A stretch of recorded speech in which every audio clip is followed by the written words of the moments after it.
Hi, I'm Andrew Shearer, and you're watching Talking Through the Trailers, brought to you by OnlineAthens.com. Gold? This is the 7th movie in history to be called Gold. But I think it's the first one to star Matthew McConaughey. At least I think so. Maybe, definitely the only one based on a true story. Pretty sure about that. Anyway, there's McConaughey, bald-headed.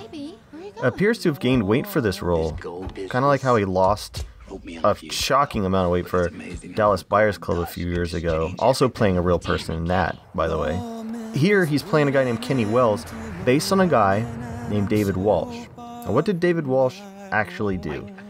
He started this Canadian mining company called BRE-X, B-R-E-X, sometime in the early 90s, and there ended up being a huge scandal because they were selling stocks for gold that was in a mine in Indonesia.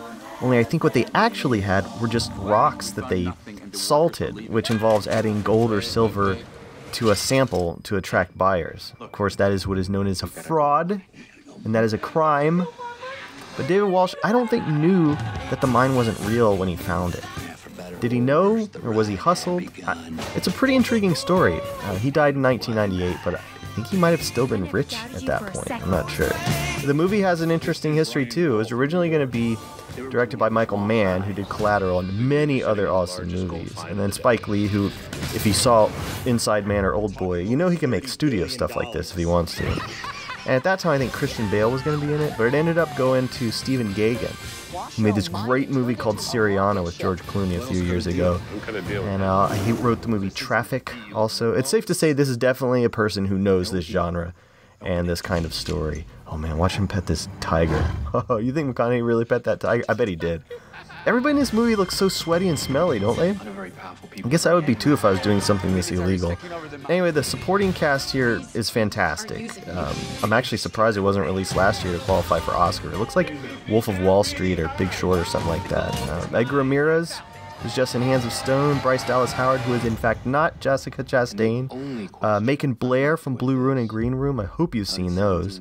If you like thrillers, those are super intense. Craig T. Nelson is in it. Oh, and Stacy Keach. It does not get heavier than Stacy Keach, man. There's your real gold, Stacy Keach.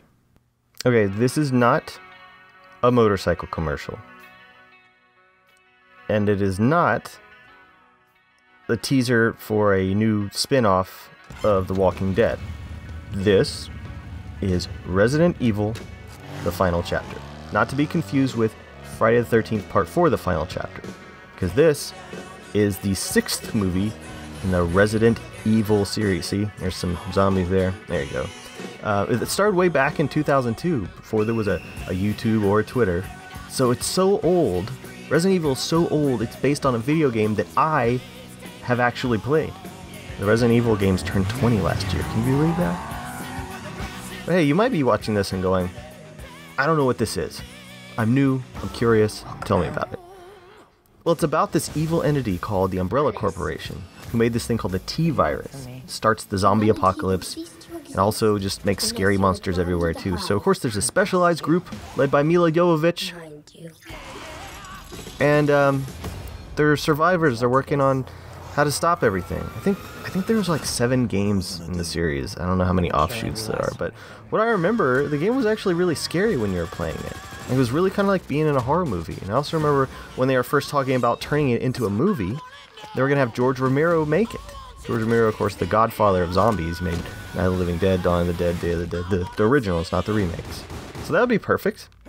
But he ended up directing a commercial for the second Resident Evil video game, I think it was, and he wanted to make a movie that was something like totally his own, but I think he did write a script, but they didn't use it.